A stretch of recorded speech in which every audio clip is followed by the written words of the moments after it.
We are going to dive a little more deeply into formation of conscience and then go on to talk about conscience and sin. There are situations where one is less secure in making a moral decision and where taking a decision may be difficult. We suppose that the subject in question wants to seek what is just and what is good in accord with his or her dignity as a human being and as a child of God. Here are some criteria for deciding in conscience in these and in fact in all cases.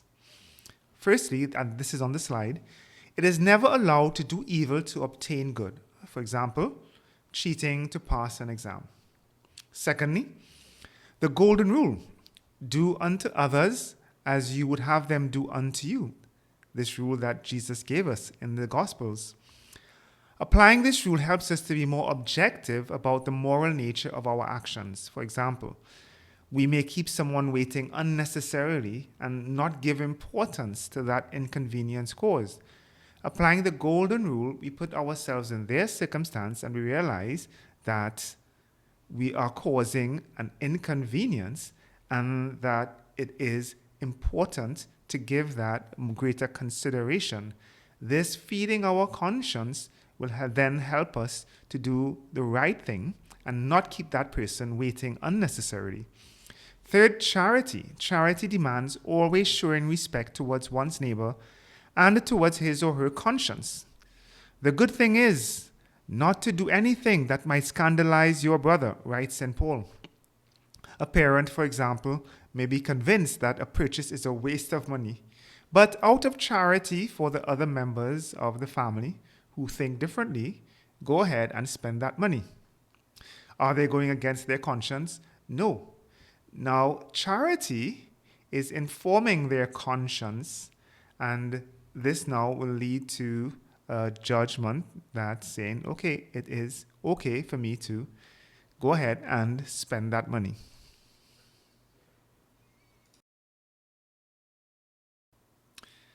Let's talk about conscience and sin. A human being must always obey the certain judgment of his conscience or her conscience. If an individual were deliberately to act against his or her conscience, that person would condemn himself or herself. The reason for this is that the command is taken in good faith as the expression of what directs the subject to his ultimate good, which is union with God. Even in the case of invincible ignorance, the correct choice is to follow one's conscience. For example, making a donation to a cause that turned out to be a scam. A person trusted the information received and did what they thought was right. This was the correct thing to do, even though they were caught by a scam. They are not guilty of the evil caused by giving money to the perpetrators of the scam. On the other hand, one should not follow a vincibly erroneous conscience when there is doubt. This is often the case and indicates a need for further inquiry before acting. For example, I think I have to pick up a friend at 3 p.m., but I'm not sure because the time changed a few times. I go at 3 p.m., but it turns out that we agreed to 2 p.m. This is vincible ignorance because that ignorance could have been easily overcome. I had a doubt, and so I should have checked or called my friend to confirm. I was not justified in following my vincible ignorant conscience in that case. I am guilty of the harm done through the inconvenience caused. Here are a few ways to ensure proper judgment of conscience. And these are on the slide. First, striving to be thorough and objective about the relevant facts. Seeking a deeper understanding of the moral law. Obtaining advice from someone competent and sound in their judgment. Avoid allowing one's conscience to become deformed by the disordered desires of the will and of the flesh, which is called concupiscence. Here we have a table that brings together what we have been talking about in the last two classes on moral conscience. The table has 4 columns. The first column is the objective moral nature, the capacity that the action itself has to bring me closer to my end as a human being, living out my dignity as a human being and as a child of God. The second column is the judgment of conscience. If my conscience perceives, understands that this is good, or if this is something that is evil.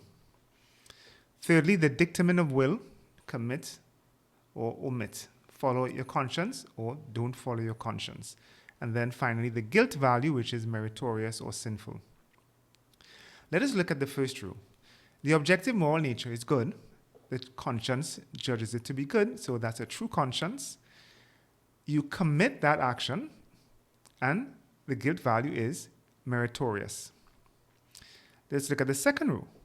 The objective moral nature is good. Your conscience judges it to be good, a true conscience, but you omit to do what your conscience says is good, and that's a sin.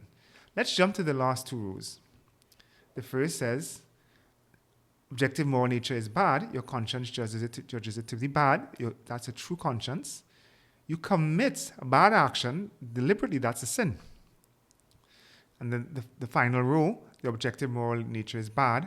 Your conscience judges it to be bad correctly. It's a true conscience. You omit to do it, and that is meritorious. Let us look at the middle rules, the ones that are highlighted. The first in the highlighted section says, the objective moral nature is good. The judgment of conscience says it's bad. That's a scrupulous conscience. It's not a true conscience. You commit an action that your conscience judges to be bad, that is sinful, even though the action was originally good. Let's look at the next rule. It says, objective moral nature is good. It's judged to be bad. Again, scrupulous conscience. You omit to do a bad action, that is meritorious. Let's go to the third rule. The objective moral nature is bad. The conscience judges it to be good. This is a lax conscience.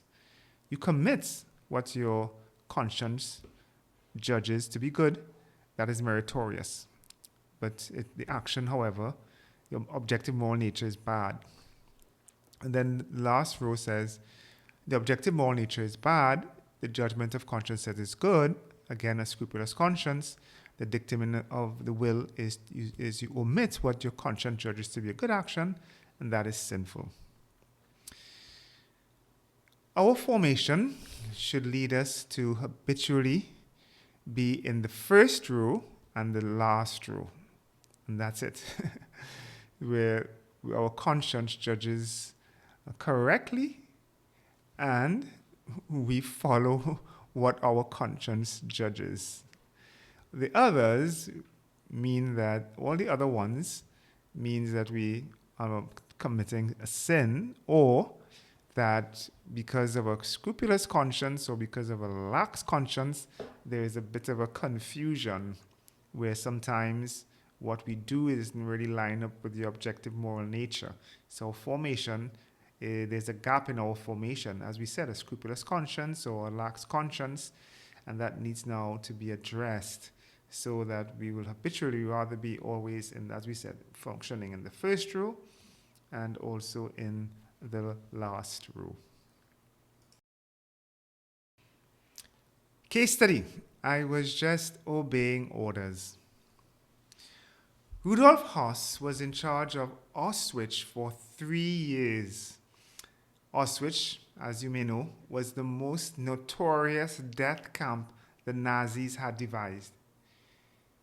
Rudolf Höss oversaw the killing of 2,500,000 people. At the Nuremberg trials, he confessed that another 500,000 had died from diseases and starvation under his watch. They also perfected the gas chamber to kill up to 2,000 people every hour, and other horrible, unspeakable things like that. He and some of the others on trial at the Nuremberg trials asked to be acquitted, saying that they were just obeying orders. Quoting Höss, "Don't you see, We SS men were not supposed to think about these things. It never even occurred to us.